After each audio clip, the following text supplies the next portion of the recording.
Well, hello there, paradigm shifters. It is Transformation Tuesday again. Isn't that fun? And I love the fact that paradigm shifters, we are growing global Good. community. Yeah. And we're dedicated to shift and uplift the planet. Isn't that great? And we've been doing this since August 2020. Wow. You know, and everything's grown and murphed and smurfed and whatever. And so we are here in March 28th, 2023, with our March topic of honoring the journey. Isn't that beautiful? Yeah. So I love it. I am so thrilled. To have as our guest speaker, one of my old buddies on the journey, right, Doreen?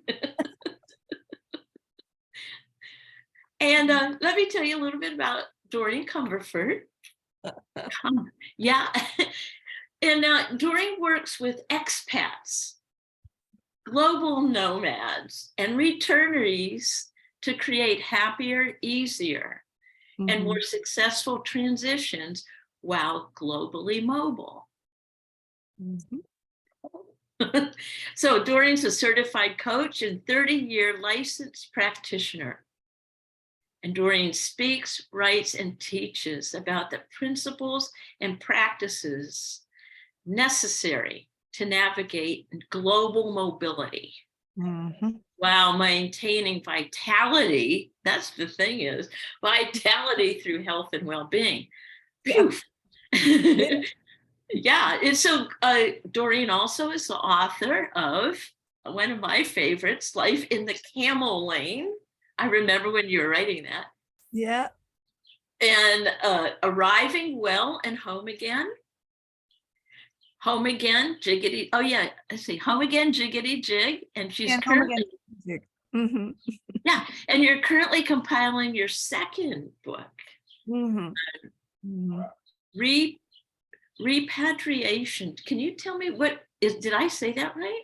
Yeah, you did. It's an awkward, horrible word, and we all run away from it. Nobody likes it. Nobody likes the process. Well, some people love the process, but well, let me finish talking a little bit about you, and then I'm gonna just turn this whole thing over to you. But you're a native of Scotland. Okay, I am. And your experience in 8 overseas, posting over 3 decades on 4 continents, and it's enabled you to constantly create new lifestyles and trained you to constantly move with ease and grace. Well, and Doreen helps globally mobile people master transitions, relocate well, and find joy in between. Bam! Now I'm going to tell us where you are currently and talk about this, honoring that journey.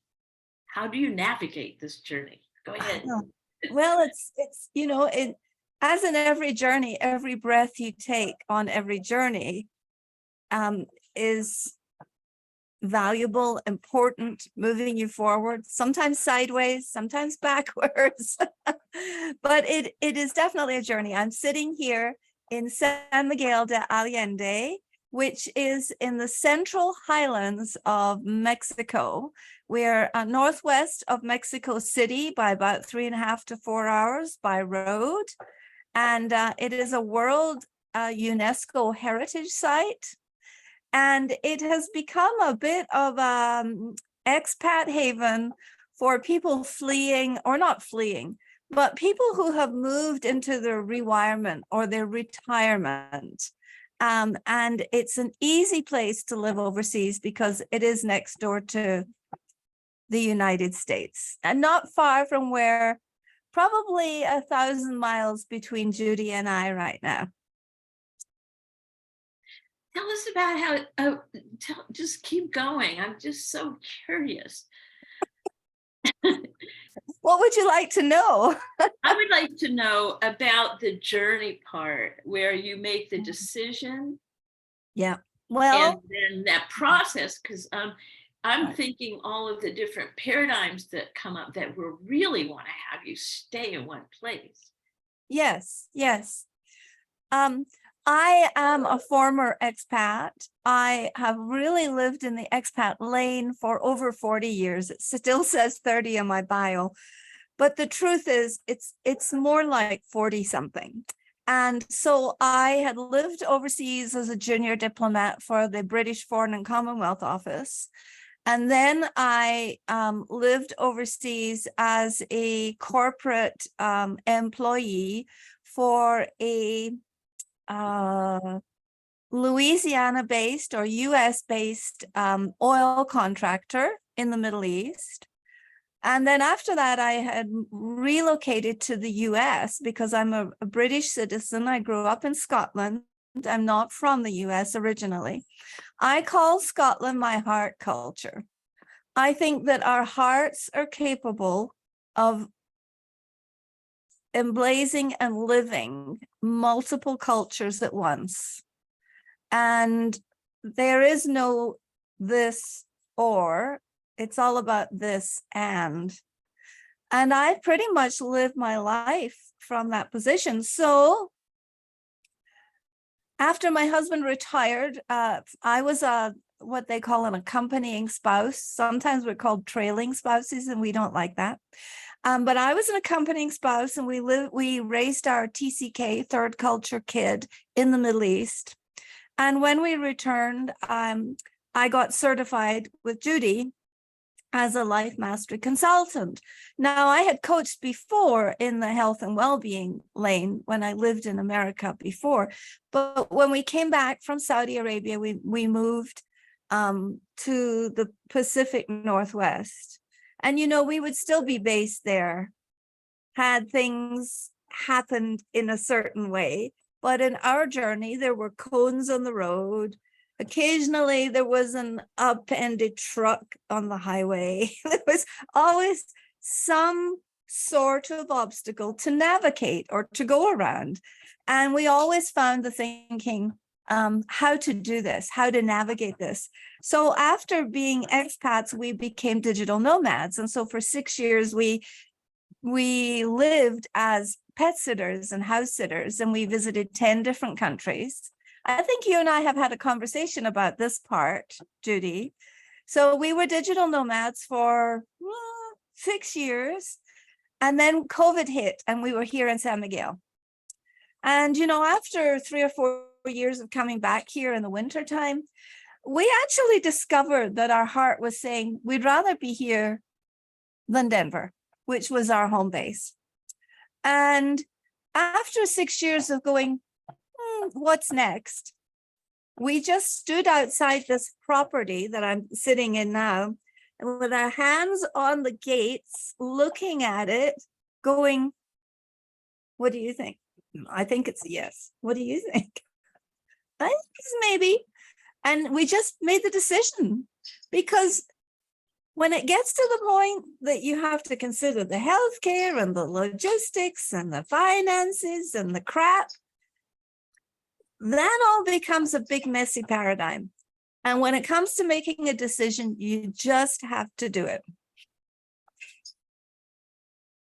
Oh, keep going, keep going. So we made the decision last January of 2022 to purchase this house here. And then we had some commitments. We had a beautiful house next to Elizabeth Taylor's old house in Puerto Vallarta. And so we were in Puerto Vallarta for 5 weeks, cooling our heels. Sort of saying, so what do we do now? What do we do now? We got to go home. Let's sell the house in Denver. Okay, we're going to do that. And then I was on Facebook, and this little thing came across and said, you know, put your house on, register your house with us for sale, and we'll put it on television. So I talked to this fellow, and we started that journey, and we got home. Within 3 weeks to a month, we had culled a lot of our belongings. We had staged our house. We had given away a few things. And our house sold in less than 24 hours. So when you get a sign and you're on the journey, there's as many go ahead signs and take this off ramp signs as there are other junk in the journey. So we were just very fortunate, and we sold the house. We gave away 60% of our belongings. We gave away furniture. I mean, you name it, Judy. It was complex. It was tedious. It was painful. It was a journey through our whole lives. So what do we cull? What do we keep? How do we organize our treasures in a way that is meaningful? What is meaningful and what is no longer meaningful? And I have to say, some mornings I wake up and go, so what happened to that? Where did that go? Did we give it away? And last week I said to John, where's the grand piano? What happened to the grand piano? Well, we had given it to a consignment store. They had sold it, but hadn't sent us the money. So he immediately called them and they said, oh yeah, that sold at Christmas time. And they sent us the money. So, it's just messy. Mobile lifestyles, moving. We just got to accept the fact that life is naturally messy and sometimes untidy and chaotic. And we had a little bit of that in this, but not very much. But it's the ability to transcend and laugh at that. That is the magic. Oh my gosh, I want you to expand on that. The ability to transcend and laugh, did you say? Yes, because sometimes it's not enough to just accept. Sometimes all this stuff about, letting go is a great thing. And there's a dark side to every side of life. There's a dark side to every culture. There's a dark side, but it's just shining your light on that dark side. So it's not just accepting, letting go and accepting. I think it's letting go and going, on to the next. Let's find the next and honor the next adventure. So it's part of this is becoming and honoring the adventurous self that lives within you. Bam. I love it. I love it. I love it. I love the fact that, I was like looking around and there's so many things on my personal journey that are like, and like, okay, the ability for me is to like, okay, shift, boom, shift, boom. And even like in the period of 1/2 hour, whatever was there, it shifts so quickly.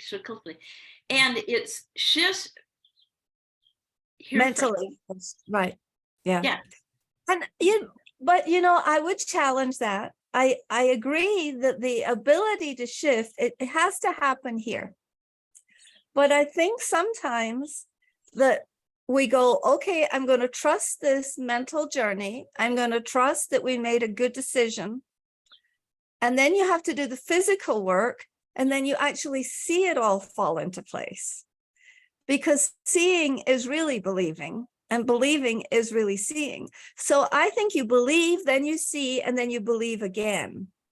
And when you believe, see, believe again, that is sort of a harmonious process of adjusting what's in between our heads.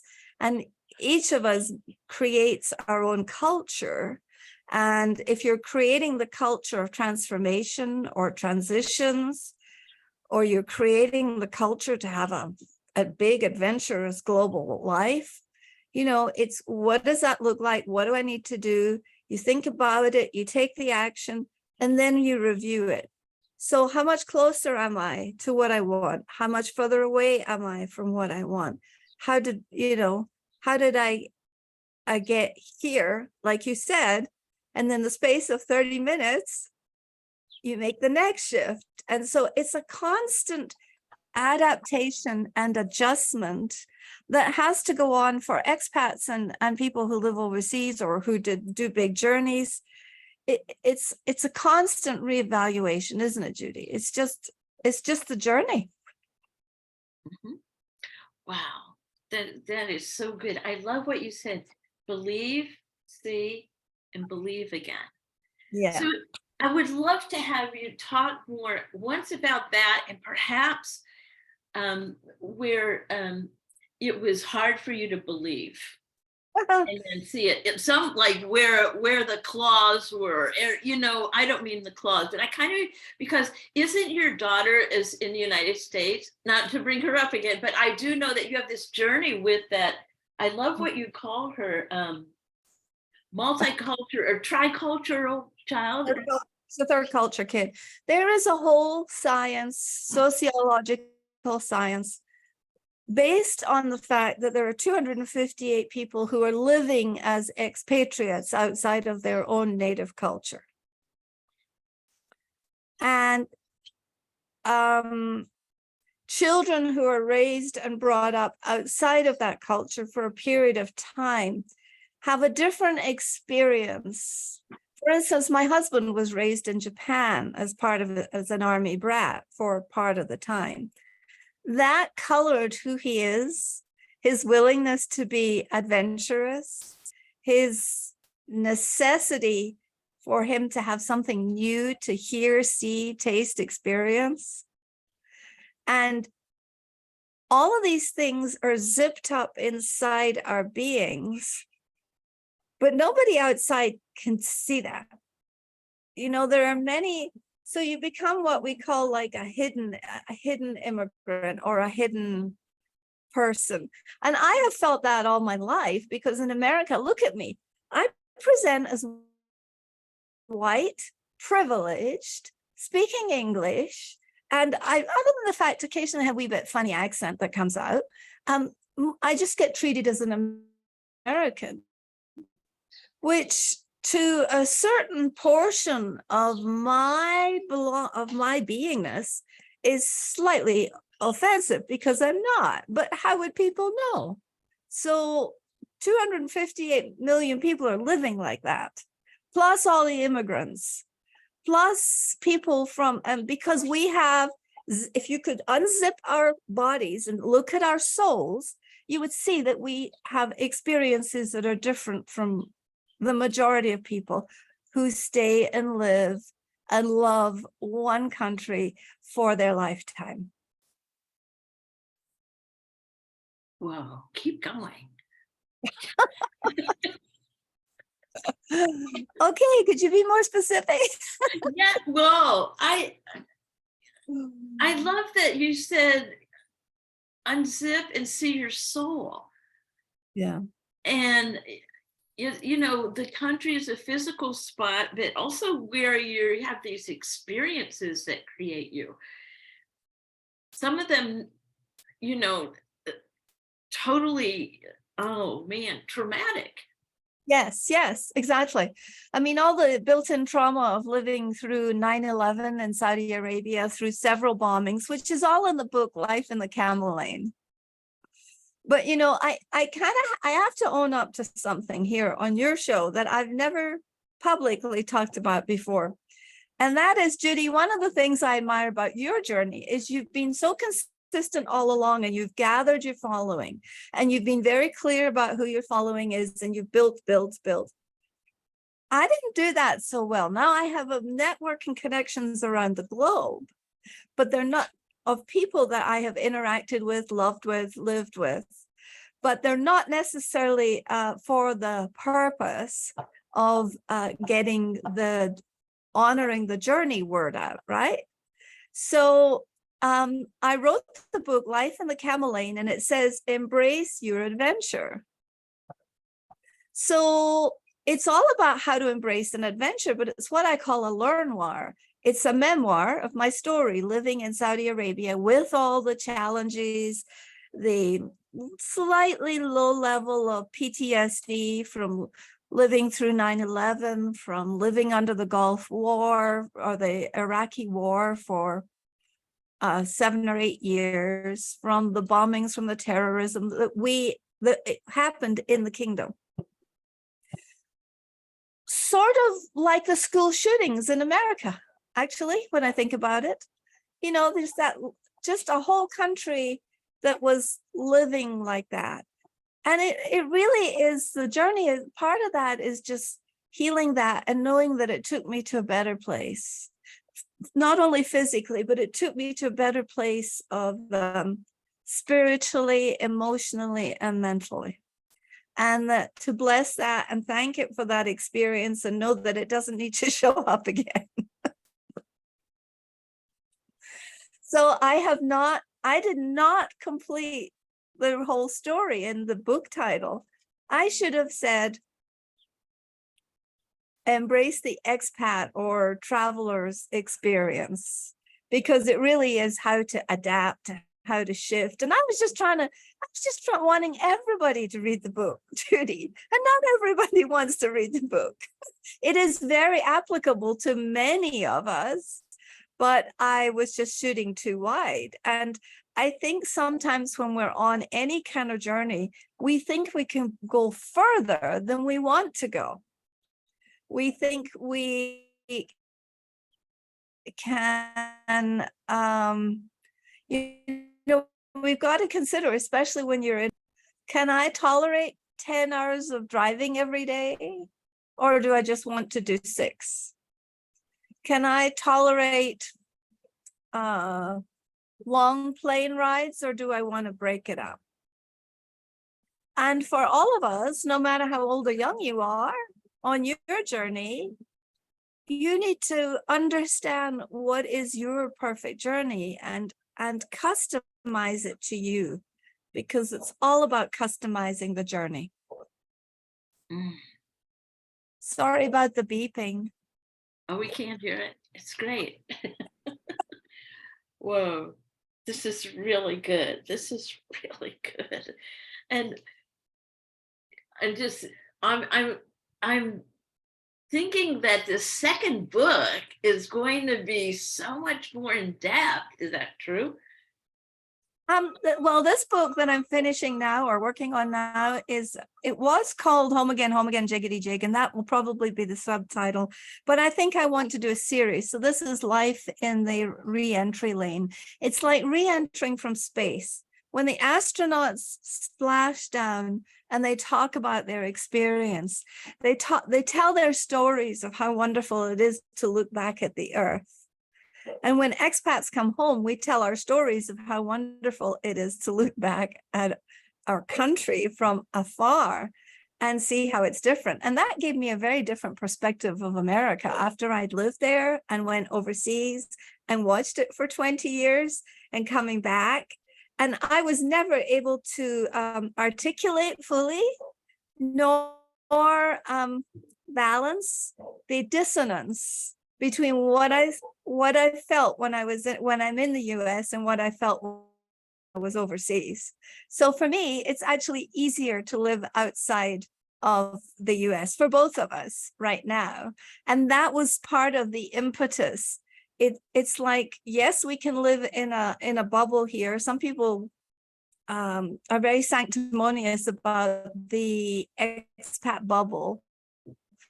Well, there are downsides and there are upsides to not being a citizen, and different insights into how different people think and how there's different ways to live in the world, and to honor that. Now I followed you on Facebook, and you had this beautiful story of your housekeeper and going to her where she lives. Could you tell us a little bit about what that meant to you and that interaction? Yeah. I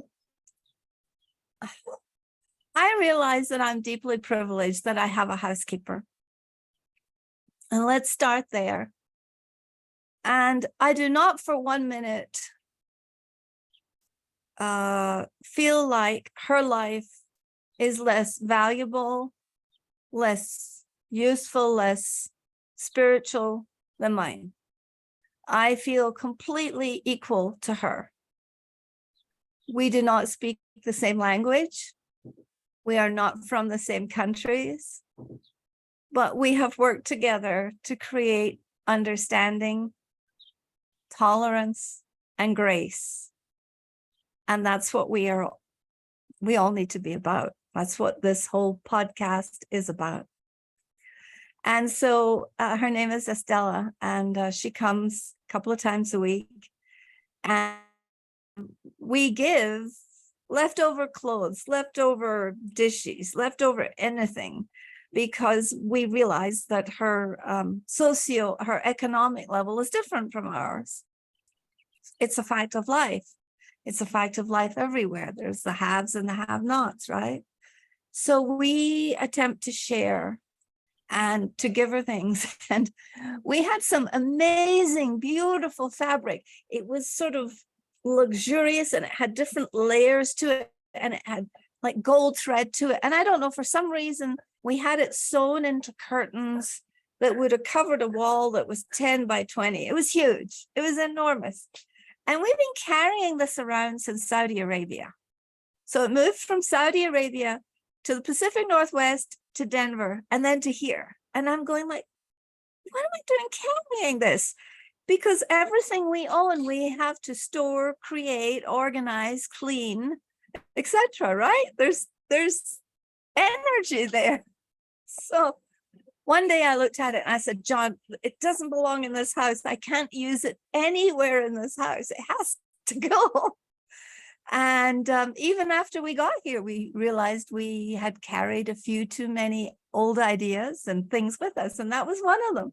So I showed it to Estelle, and her eyes, wow, because it's pretty amazing stuff. It's Italian fabric from Milan that somehow arrived in Dammam in Saudi Arabia, where I bought it at the market. Dozens and dozens of yards of it. And she looked at it and I said, can you use this, or can you sell this? And she just lit up. And I was like, because when people light up, we know we're onto something, right? We do what lights us up, right? Miss Life Mastery Consultant. So we said, how? And then I said, so we found a box, we put it in the box, and we barely were able to close this big box. And then I looked at it and thought, she walks from her house about 3/4 of a mile to the bus stop, gets on a bus that comes 15 miles, gets off of the bus, and walks another 3/4 or half a mile to my house.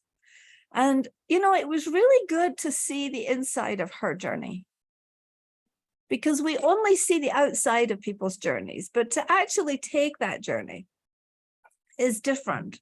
And it gives us an appreciation of meaning and values. So we took the box, we said to her, okay, one day next week, we will drive you home. Well, it happened that an appointment got canceled and we were able to drive her that day. And I said to John, I'm going to drive Estella to her comunidad. They don't even call it a village. It's a comunidad. And I am going to take her. Do you want to come? And so he said, yeah, sure, he'd come. Thank goodness. He was very helpful. And so we went down the road. We went to her village. We got to the off-road part. And then we got to the country road part. And then we got to this big open space where it was just like rocks. And on the left-hand side, there was a school for like a junior school, a big elementary school. And this big plaza, but it's just rocks. There's nothing there. There's no statues like there are in many Mexican towns. There's no fountains. There's no jardín. There's no trees. It's just rocky. And then we go a bit further, and then we had to go uphill, completely unpaved road, which clearly has been a gully washer. In the summer, when we have monsoons here, some of the roads just here. They just become washes. In the city, and our city is all paved with cobblestones. Cars just take off and float down 10, 12 feet of water. So for me, it was eye-opening, because when we see the physicality of how other people live and what it takes, and the dignity and the sense of belonging that she has in her community, it's just an honoring. It's just an honoring and a powerful way to live. And I'm grateful to live in Mexico, because in America we see that. We had homeless people near my house, but one of the things we didn't like was, having a bicycle stolen or having a break-in or something. We have not experienced that, so we've been very blessed. But here, I get to have greater access to poverty, and I get to bless people more directly and more personally than I found I could. Whoa, beautiful. What a beautiful story. What a beautiful life you live. So what I would love to ask, there's so many gold nuggets here, like notes. So I'm definitely going to be like rewatching this and taking note. And what would you love, Doreen? What would you love to have us as a community of paradigm shifters hold for you on your next journey, on your journey? What would you love? Just that the journey continues, that the lessons continue. Now, one of the parts about moving here that I did not anticipate was that my health took a hit. I mean, all our stuff arrived really safely. So we have 2 suitcases. We have when we go on a journey, we take 2 suitcases, not one. We always have 2. There's the visible one and the invisible one. So the visible one is our stuff and our belongings and your house, your body, your physicality. The invisible one is our thinking, our memories, our perceptions, our beliefs, and I would just love to believe that I can start to write faster and more effectively about that. Thank you. Oh, here's some energy. We're some energy. Oh, you get on the receiving end, Doreen. Here we go. It's coming to you. From all over the world, from all over the globe to you. Now you continue your journey and your gift of writing, your gift of speaking, and we're so blessed to have you here. Thank you so much. This has been great. You're welcome. Amen. Thank you.